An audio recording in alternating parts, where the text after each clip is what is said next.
দূরের কথা, তারা টের পাচ্ছেন না যে ইরান কি করে এই হামলাগুলো করছে। ৩ নম্বর, এখনো ভারত জুড়ে তীব্র আন্দোলন চলছে। নরেন্দ্র মোদীর কোনো চালাকি কাজে লাগছে না। পৃথিবীর বেশ কিছু গণমাধ্যম বলছে বাংলাদেশের জুলাই আন্দোলনের অনুরূপ ভারত একটি জেনজি প্রজন্মের আন্দোলন নরেন্দ্র মোদীকে সবচেয়ে টাফ টাইম দিচ্ছে। দর্শক, চলুন আমরা সেই খবরগুলোতে একটা একটা করে আপনাদের দেবার চেষ্টা করছি। প্রথম যে খবরটি, অবশেষে আলহামদুলিল্লাহ বলা লাগছে আমাদের, কারণ ফ্যাসিস্ট রেজিমের অন্যতম একজন কুশীলভ শাহাবুদ্দিন চুপ হয়ে গেল। শাহাবুদ্দিন চুপু অবশেষে বিদায় নিল। শেখ হাসিনা বিদায়ের পর সময়ের অপেক্ষা ছিল শাহাবুদ্দিন চুপু কখন বিদায় নেবেন। অবশেষে তিনি বিদায় নিয়েছেন এবং তার জায়গায় নতুন ভারপ্রাপ্ত যদি বলা হচ্ছে, বাট নতুন রাষ্ট্রপতির দায়িত্ব নিচ্ছেন আমাদের স্পিকার মেজর হাফিজউদ্দিন আহমেদ। এই খবরটি খুবই গুরুত্বপূর্ণ। জামাত বলছে দেরিতে হলেও জাতির ঘাট থেকে স্বৈরাচারের একটা কালো ছায়া সরে গেল। আবার আমাদের স্পিকার বলছেন প্রেসিডেন্ট শাহাবুদ্দিন চুপ্পুকে নিয়ে, তিনি মাফিয়া আমলে নির্বাচিত হলেও জনগণের সরকারের প্রতি তার সমর্থন ছিল, অর্থাৎ বেকায়দায় পড়ে বিএনপিকে সমর্থন দেয় জনগণের সরকারের প্রতি তার সমর্থনের কথাটি উল্লেখ করছেন।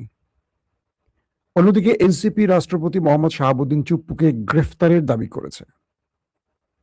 কি হবে শেষ পর্যন্ত? হয়তোবা তিনি সসম্মানে লন্ডন চলে যাচ্ছেন, এটাই কনফার্ম। এবং লন্ডনের বিলাসবহুল ফ্ল্যাট তার রয়েছে এমন তথ্য আসছে। সঠিক তথ্য আমরা এখনো কনফার্ম বলতে পারছি না। তবে এই খবরটি বলার সঙ্গে সঙ্গে আরেকটি খবর মনে পড়েছে, যেহেতু লন্ডন বিলাসবহুল শব্দটা বলে ফেলছি। সেটা হলো লন্ডনের একটি বিলাসবহুল হোটেলে অতিরিক্ত মাদক সেবনে সৌদি প্রিন্সের মৃত্যু হয়েছে। তারা মাদক খেয়েই মর। যা, আর কি বলার আছে তোদেরকে? একটু তথ্যটা একটু দিলে বোধহয় আপনাদের ভালো লাগবে না। তারপর আমরা গুরুত্বপূর্ণ ব্রেকিং খবরেতে চলে যাব।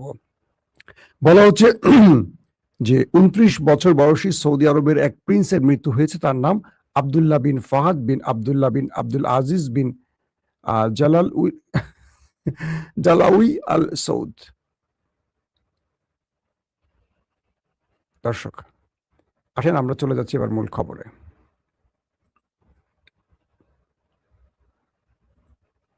প্রথম যে খবরটি, আরেকটি খবর দিয়ে চলে যাব ব্রেকিং খবরে, সেটি হলো ওয়েস্ট ব্যাংকে দখলদার বাহিনীর সাথে আরেকটা বড় রকম ঘটনা ঘটে গেছে। বলা হচ্ছে যে পশ্চিম তীরের নাভলুসে ইসরায়েলি বসতি স্থাপনকারীদের হামলায়, অর্থাৎ তাদের গুলিতে 6 জন ফিলিস্তিনি শাহাদাত বরণ করেছেন। বুঝতে পারছেন? মানে একদিকে ইসরায়েল মারছে, আরেকদিকে ইসরায়েলের মদদ নিয়ে ইহুদিরা প্রকাশ্যে অস্ত্র নিয়ে ফিলিস্তিনিদের বাড়িঘর দখলে আসে এবং তারা দখলে বাধা দিলে তাদের গুলি করে মেরে দেয়। এরকম অনেক ভিডিও দেখলাম। জমিটা আমার। তো আপনি যেহেতু ক্ষমতাধরদের পক্ষের লোক, মানে ওই নেতানিয়াহু বাহিনীর পক্ষের লোক, আপনি একটা পিস্তল নিয়ে এসে বলেন এই জমির সমস্ত ফসল এখন আমার, এটার মালিক এখন আমি, ভাগো। বুঝছেন? যদি না ভাগবে তখন দেখা যাবে যে তাকে গুলি করা হবে বা মারধর করা হবে বা পুলিশে গ্রেফতার করা হবে। এই জুলুম কবে বন্ধ হবে? খবরে বলা হচ্ছে তাল গ্রামে বসতি স্থাপনকারীদের হামলায় অন্তত 4 জন ফিলিস্তিনি এবং 2 জন ইসরায়েলি, খেলাটি হচ্ছে 4-2 ম্যাচ, 4 জন ফিলিস্তিনি ও 2 জন ইসরায়েলি নিহত হয়েছে। প্রায় 20 জন ইসরায়েলি বসতি স্থাপনকারী গ্রামটিতে হামলা চালিয়ে মানুষ ও তাদের বাড়ি ঘরের উপর গুলি বর্ষণ করে। এদিকে পার্শ্ববর্তী গ্রামগুলোতে বসতি স্থাপনকারীদের হামলায় আরো অন্তত 8 জন ফিলিস্তিনি আহত হয়েছে। হামলার পরিপ্রেক্ষিতে ইসরায়েলি প্রধানমন্ত্রী নেতানিয়াহু দ্রুত ওই স্থানে আবারও সামরিক বাহিনী পাঠিয়ে অভিযান শুরু করেছেন। একদিকে তাদের জনগণ এসে হামলা করবে, তারপর তাদের জনগণ ব্যর্থ হলে তারা সেনাবাহিনী পাঠাবে, তারপর তারা কি করবে? সামরিক বাহিনী দিয়ে সেখানে আবার পাল্টা হামলা করবে। এই হলো তাদের সুন্দর চরিত্রের অবস্থা। দর্শক, আসেন আমি আপনাদেরকে কিছু ভিডিও দেখাবো, মানে পিকচার এবং ভিডিও দুটোই দেখাবো, দেখিয়ে আপনাদের কিছু ঘটনার বর্ণনা দেবো, যেটার জন্য আপনারা বসে আছেন। বলবেন মাসুম ভাই কি বললো সঠিক না ব্যাঠিক, একটু প্রমাণ দিল না, এটা কোনো কথা হইল? আসেন একটু প্রমাণ দেখাই আপনাদের। মন দিয়ে শুনবেন ভালো করে। দুপুরে একটু প্রবলেমের জন্য পুরো সংবাদটা শেষ করতে পারিনি। আপনারা দেখছেন মার্কিন বেজ, এটা হলো কুয়েতের আবি আল সালেম বিমান ঘাঁটি। দেখতে পাচ্ছেন? আপনারা যেই হ্যাঙ্গারগুলো দেখছেন সাদা সাদা, ভালো করে খেয়াল করেন, সারি সারি, এটা ড্রোন, কি বলে এটা, উপরের স্যাটেলাইট ইমেজ। এখানে আপনারা দেখতে পাচ্ছেন মার্কিন বেজগুলোর ভিতরে হ্যাঙ্গার, এখানে মার্কিন সেনাদের অবস্থান থাকে। এই ছবিটাকে ভালো করে খেয়াল করেন, আমি একটা ভালো ছবি দেখালে বুঝতে পারবেন। আপনার ছবিগুলো দেখতে থাকেন, আমি আপনাদেরকে একটু সহজ করে বোঝাবার জন্য। এই দেখেন, ভালো করে আবার দেখেন।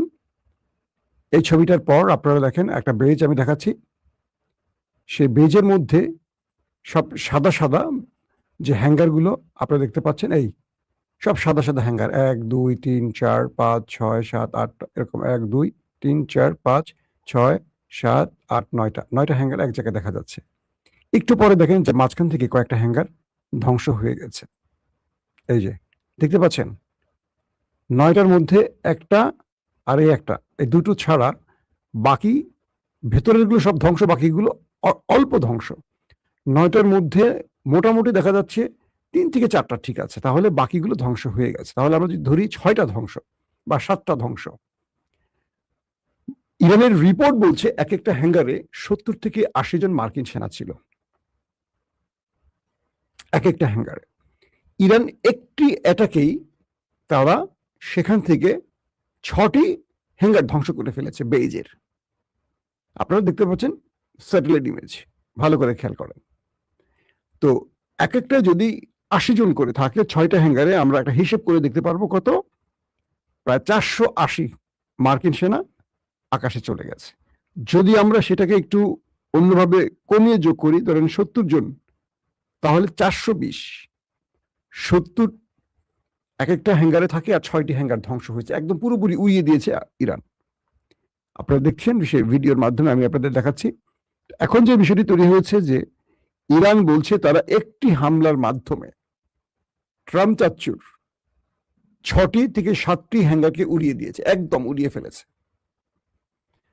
তারা বলছে যে আমাদের একটি হামলায় আমরা ধারণা করছি 400-র অধিক সেনা, আমেরিকান সেনা ওপারে চলে গেছে সুইস আলামতে। এখন এই পরিস্থিতির এই খবরগুলো আপনি যদি ওয়াল স্ট্রিট জার্নালের খবর দেখেন, তারা বলছে যে আমেরিকার সরকার সঠিক হিসাব বলছে না, কতজন মার্কিন সেনা ওপারে গেছে তারা প্রকৃত সংখ্যাটা বলছে না, তারা সংখ্যা সবসময় কমিয়ে বলছে। ট্রাম্প এখন পর্যন্ত 18 জন সেনার কথা বলেছে, ইরানের হাতে প্রাণ গেছে মাত্র 18 জন সেনার। আর ইরান বলছে তারা একটি হামলাই এই পর্যন্ত 400-র অধিক সেনাকে ওপারে পাঠিয়ে দিয়েছে। আমি আপনাদের একদম মানে ইরানের সেই ডকুমেন্ট, পিকচার, ড্রোন, স্যাটেলাইট তথ্য আমি আপনাদের দেখালাম। এখন যে বিষয়টা তৈরি হলো যে আমেরিকা এই ব্যাপারে এখন কি জবাব দেবে। আজকে ডোনাল্ড ট্রাম্প খেপে গেছেন, খেপে গিয়ে তিনি বলছেন কি, ইরানকে অস্ত্র সরবরাহের বিরুদ্ধে চীন ও রাশিয়াকে সতর্ক করেছেন। মানে আজকে যে খবরটি দিতে গিয়ে আমি আটকে গিয়েছিলাম, আমার যে কোনো কারণে আটকে গিয়েছিল। মার্কিন যুক্তরাষ্ট্রের সেনা সদর দফতর পেন্টাগন, সেখানে তাদের যুদ্ধমন্ত্রী বা প্রতিরক্ষা মন্ত্রী পিট হেগসেট কিছু বক্তব্য রেখেছেন খুব গোপনীয়, যেটা মার্কিন গণমাধ্যম ফ্ল্যাশ করে দিয়েছে। সেখানে বলা হচ্ছে যে ইরান এত ডিটেল নিখুঁত তথ্য পাচ্ছে কোথায়। ইরানে তো স্যাটেলাইট তথ্য বা উপগ্রহের ছবি নিখুঁতভাবে পাওয়ার সুযোগ থাকার কথা না। ইরানের ইঞ্জিনিয়াররা এত নিখুঁত মিসাইল নির্মাণ কবে থেকে শিখলো যে তারা আমেরিকার সিআইএ সদর দপ্তরের খবর জানে, মার্কিন বেজগুলোর খবর জানে, কোথায় মিসাইল স্টোরেজ আছে সেই খবর জানে, এবং নিখুঁতভাবে সেগুলো ধ্বংস করছে। কে বলছে? পিট হেগসেট।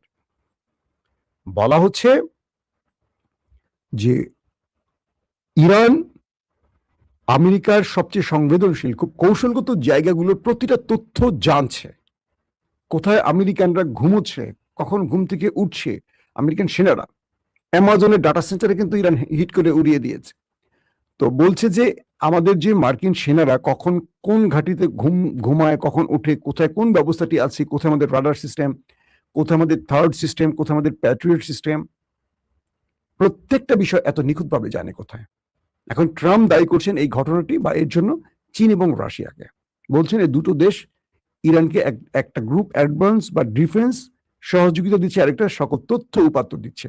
এক, পিট হেগসেট বলছেন যে আমাদের সিএর গোয়েন্দারা, আমাদের সিএর কর্মকর্তারা কখন কোথায় আশ্রয় নিচ্ছে, কোথায় মিটিং করছে, এত নিখুঁত তথ্য ইরান জানে কি করে? ইরান তো গোয়েন্দা তৎপরতা এত পাওয়ারফুল নয়। মধ্যপ্রাচ্যে সিআই কখন কোথায়, সিআইএ কখন কোথায় বসছে মিটিং এ, সেখানে ইরানের মিসাইল হিট করে তাদেরকে উড়িয়ে দিচ্ছে। মার্কিন প্রেসিডেন্ট ডোনাল্ড ট্রাম্প বলছেন সিরিয়াতে যে আক্রমণটি হয়েছে এটার জবাব দেবেন, কিন্তু ইরান কি বলছে? সিরিয়াতে একটা গুরুত্বপূর্ণ অপারেশনাল মিটিং ছিল আমেরিকার, অর্থাৎ কয়েকটি মধ্যপ্রাচ্য থেকে, আরবের কয়েকটি দেশ থেকে সেনাবাহিনীর উপরস্থ প্রধানরা, গুরুত্বপূর্ণ ব্যক্তিরা সিরিয়াটাকে তারা নিরাপদ মনে করেছিল, কারণ সিরিয়া এই পর্যন্ত ইরান হামলা করেনি। সিরিয়ায় মার্কিন বেজ কতটুকু, কয়জন আছে, এত কনফার্ম তথ্য এখন কেউ জানে না, কারণ আমেরিকা সেখান থেকে চলে গেছে অনেকে, সেখানে নতুন সরকার বসে। তো বলা হচ্ছে যে সেখানে এই গোপন মিটিং এর তথ্য ইরান জানে কি করে, যে একটা হামলায় অনেক মার্কিন সেনা গুরুত্বপূর্ণ ব্যক্তিদেরকে ওপারে পাঠিয়ে দিয়েছে ইরান।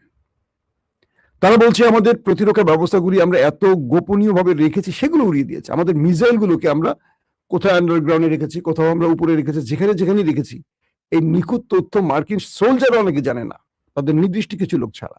সেখানে ইরান হামলা করে সব ধ্বংস করে দিচ্ছে।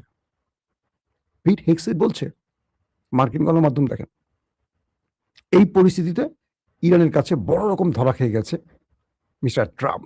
তিনি আজকে কি বলছেন?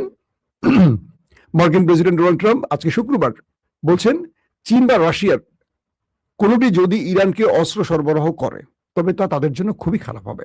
তিনি বলেন তার বিশ্বাস উভয় সরকারই এমনটি না করার অঙ্গীকার করেছে। ট্রাম্প বলেছেন বেইজিং এ তাদের সাম্প্রতিক বৈঠকে চীন প্রেসিডেন্ট শি জিনপিং তাকে আশ্বস্ত করেছেন যে চীন বা চীনা কোম্পানিগুলোর মাধ্যমে ইরানকে অস্ত্র সরবরাহ বা বিক্রি করবে না। মানে এই যে বললাম আমি আপনাদের যে ইরান এই অ্যাডভান্স প্রযুক্তি কোথায় পেল বা এরকম কঠিন ধোলায় আমেরিকাকে দিল কেন, যে অভিযোগটির সঙ্গে ট্রাম্প এই বক্তব্যটি দিলেন এই সংবাদটির মধ্যে। চীনের বেজিং এ সাম্প্রতিক বৈঠকে প্রেসিডেন্ট শি আমাকে বলেছেন যে তিনি কোনো অবস্থাতে ইসলামী প্রজাতন্ত্র ইরানকে অস্ত্র দেবেন না, বিক্রি করবেন না, এবং এই বিবৃতি চীনা কোম্পানিগুলো অন্তর্ভুক্ত। আমাদের সম্পর্কের কথা বিবেচনা করে আমি তার কথায় বিশ্বাস রাখছি, এবং তাছাড়া আমি তার প্রতি অনেক বড় অনুগ্রহ করছি। ট্রাম্প তার ট্রুথ সোশ্যাল প্ল্যাটফর্মে লিখেছেন এই বক্তব্যটি, মানে চীনকেও বা শি জিনপিং এর সাথে তার বৈঠকে শি জিনপিং তাকে আশ্বস্তগুলো করেছিলেন পূর্বে। ট্রাম্প আরো বলেন ইউক্রেনে চলমান যুদ্ধ সত্ত্বেও রুশ প্রেসিডেন্ট ভ্লাদিমির পুতিনও একই ধরনের আশ্বাস দিয়েছেন এবং তাকে জানিয়েছেন যে রাশিয়া ইরানের কাছে অস্ত্র বিক্রি করবে না। তিনি বোঝেন যে আমি ইউক্রেনের কাছে নয়, বরং ন্যাটো দেশগুলোর কাছে অস্ত্র বিক্রি করি, তারা পুরো দাম পরিশোধ করে এবং সেই অস্ত্রগুলো কিভাবে বিতরণ করা হয় সে সম্পর্কে আমার কোনো ধারণা নেই। সুতরাং ইরানের প্রসঙ্গে প্রায়শই যে দুটি প্রধান দেশের কথা বলা হয়, আমার মতে তারা এতে অংশ নিচ্ছে না। যদি তারা অংশ নিত তবে তাদের জন্য খুবই খারাপ হতো, নিশ্চিতভাবে তাদের সর্বোত্তম স্বার্থের পরিপন্থী হতো। এই কথাটি ট্রাম্প বলছেন। বিষয়টা আপনি বুঝতে পারছেন? মানে ট্রাম্প দুটো দেশকে বুঝাচ্ছেন যে আমার মনে হয় তারা কাজটি করবে না, কারণ তারা আমাকে আশ্বস্ত করছেন। কেন? পিট হেগসেট যখন বলছে যে দুটো দেশ জড়িত না, তো বা ইরান এত পাওয়ারফুল পজিশনে, বা ইরান এত হামলার পরও ইরান কিভাবে ঘুরে দাঁড়াচ্ছে, বারবার ইরান আমেরিকাকে এত বড় ক্ষতি করছে কিভাবে, কারণ ট্রাম্পের সামনে আসলে ফিরে যাওয়ার কোনো পথ খোলা নেই। দর্শক, তো এই পরিস্থিতিতে আমেরিকা একটা বড় রকম মাইনকার চিপে আটকে গেছে। পাশাপাশি আজকে শুক্রবার কিরগিজস্তানে চলপন আতা শহরে অনুষ্ঠিত সাংহাই সহযোগিতা সংস্থা পররাষ্ট্রমন্ত্রীদের পরিষদের বৈঠকের ফাঁকে সাংবাদিকদের সঙ্গে কথা বলতে গিয়ে ইরানের পররাষ্ট্রমন্ত্রী আব্বাস আরাকচি বলেন বিদেশি সমকক্ষের সঙ্গে তার বৈঠকে ইরানের বিরুদ্ধে মার্কিন কর্মকাণ্ডের নিন্দা জানানোর বিষয়ে ব্যাপক ঐক্যমত করা হয়েছে। অর্থাৎ পৃথিবীর বিভিন্ন দেশ ইরানের উপর আমেরিকার এই হামলায় নিন্দা জানাতে যাচ্ছে বা নিন্দা জানাবে, এই বিষয়টি আসছে আলোচনায়। দর্শক, আমি আপনাদেরকে এই ইরানের সংবাদটা লম্বা না করে ভারতের খবরে আসি। নরেন্দ্র মোদী অনেক বড় বিকাতে আছেন কেন? ক্রমান্বয়ে আন্দোলন আরো বাড়ছে, বিভিন্ন সম্পৃক্ততা বাড়ছে।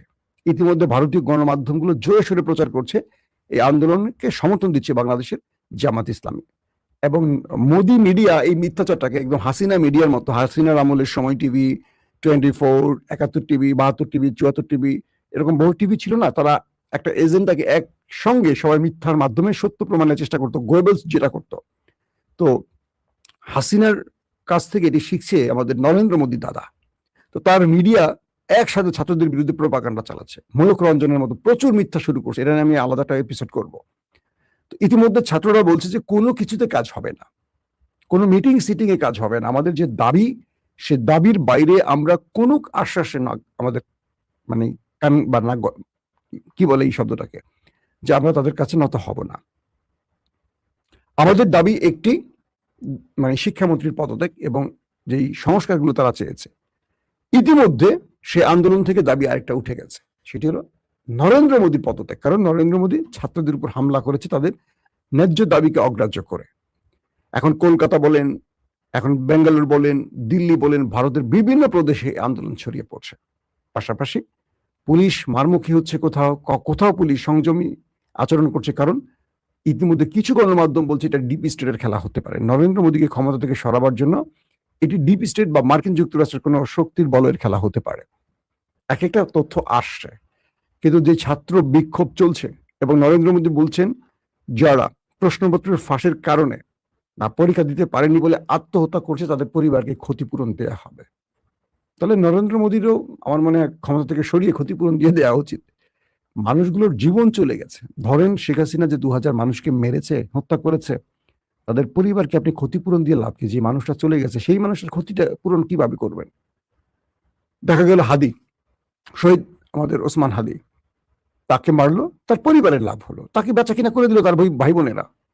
জীবন দিল হাদি, এতিম হলো তার সন্তান, বিধবা হলো তার স্ত্রী, লাভ হলো ভাই বোনের, কারণ বেচা কিনা ভাই বোন করে। ধরেন আমার যদি কখনো কিছু হয়, কখনো আমার পরিবারকে টাকা দেবেন, আমার পরিবারের এখানে ক্ষতিটা কি? ক্ষতি হয় আমার সন্তানের, আমার স্ত্রীর হবে, আমার সন্তানের হবে, আমার বাবা মা সন্তান হারাবে, আমার ভাই বোন কি করবে? কাঁদবে। তারপর তারপর কি? আল্লাহ লাগে, আমি আমাকে দিয়ে উদাহরণ দিচ্ছি না, এটা হাদির কথাটা বলেছি, এটা আবার ব্যক্তিগতভাবে আমাকে নিয়ে না কেউ। কি হবে? আমার ভাই বোনের কিছু হবে? হাদির সেই ইনকিলাব মঞ্চ কারা দখল করতে চাচ্ছে? দেখেন, এগুলো বিশ্বাসঘাতক। পরিবারের মধ্যে লুবিরা থাকে, দরিদ্র ফ্যামিলিগুলোকে খুব সহজে কেনা যায়। হাদিকে কেনা যায় না, কিন্তু হাদির ধাঁচ বা হাদির আদর্শ তো বাকি ভাই বোনদের মধ্যে থাকবে না, এটাই স্বাভাবিক। কিন্তু দেখেন ভারতের মধ্যে যে আন্দোলনটা চলছে, তারা বলছে আমরা প্রধানমন্ত্রীর কার্যালয়ে বসবো না আলোচনায়। তাদেরকে বলা হচ্ছে তোমরা আসো, মানে মোটা অঙ্কের টাকা দিয়ে থামাই দেবে। বলছে না, তোমাদেরকে যন্তর মন্তরে আসতে হবে। যন্তর মন্তর হলো দিল্লি শাহবাগ, যেখান থেকে আন্দোলনের সূত্রটা হলো ককরোচ পার্টির, যে এখানে আসতে হবে, এখানে এসে আমাদের সকল দাবি মেনে ঘোষণা দিতে হবে। আশ্বাসে কাজ হবে না।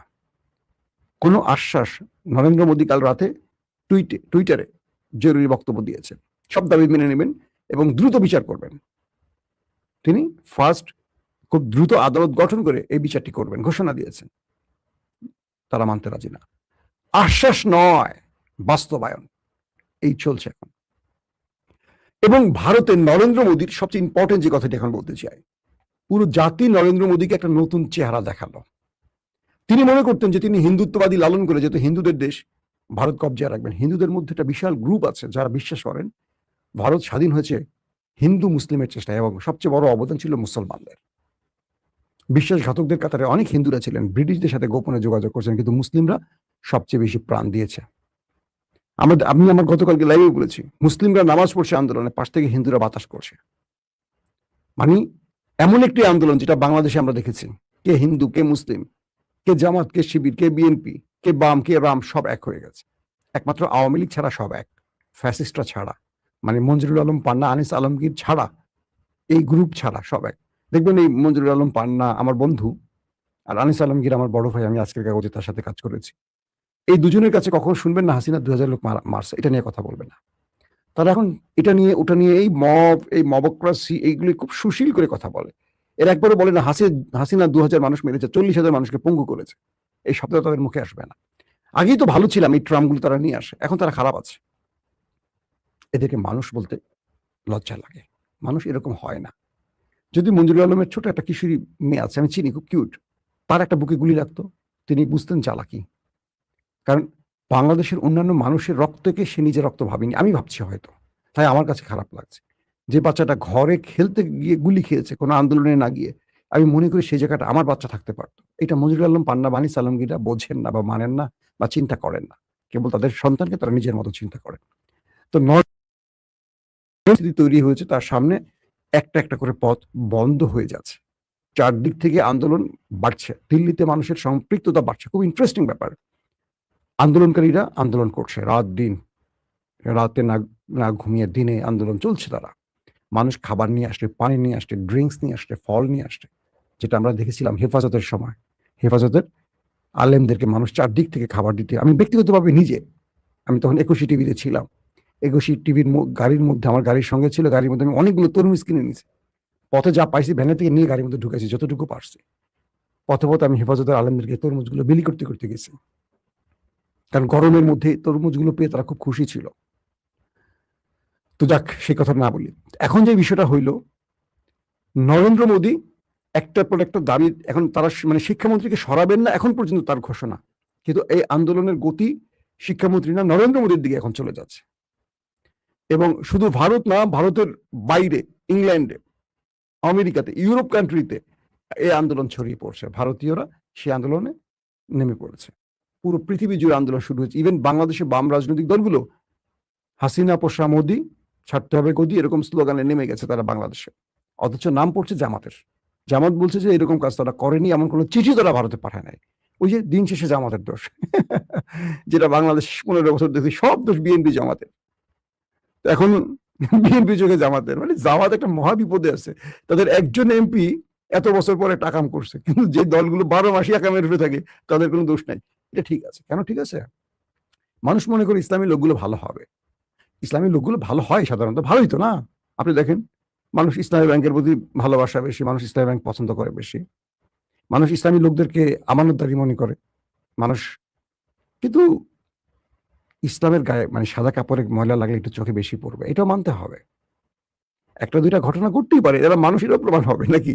তো নজরুল সাহেব যেটা করছে তার শাস্তিও পাইছে, জামাত তাকে 24 ঘন্টার মধ্যে শাস্তি দিচ্ছে। কিন্তু আমরা দেখলাম সিলেটের একজন ব্যক্তি টুনটুনি দেখিয়েও এমপি হয়ে গেছেন, তাকে দল বাতিল করে নাই। আমরা দেখছি আওয়ামী লীগের এরকম অনেক একাম কুকাম করে ধরা পড়ছে, কিচ্ছু হয় নাই। মানুষ, আমার এক কাছের বড় ভাই সাংবাদিক মাসুদ কামাল ভাই বলতেছিলেন যে মানুষ তো আসলে ওদের কাছ থেকে এটা আশা করে, ওরা ধর্ষণ করবে, গুম করবে, খুন করবে, একাম করবে, কুকাম করবে, কিন্তু জামাতের থেকে তো আশা করে না। তো দুই একটা তো জামাত করবে, স্বাভাবিক। বিষয়টা হলো এরকম। এটা হাসির বিষয় না। এটাকে নিয়ে যেভাবে রাজনীতিকরণ করা হয়েছে, চরিত্রের 12টা বাজানো হয়েছে, এটা বিপদ। কেন জানেন?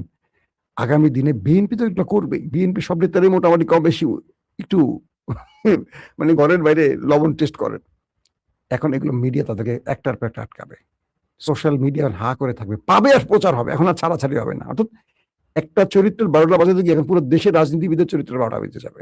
নিঃসন্দেহে থাকেন, দেখেন না এখন সোশ্যাল মিডিয়াতে এখন কি খেলা চলবে। এগুলো নিয়ে আমি আর কথা বলতে চাই না।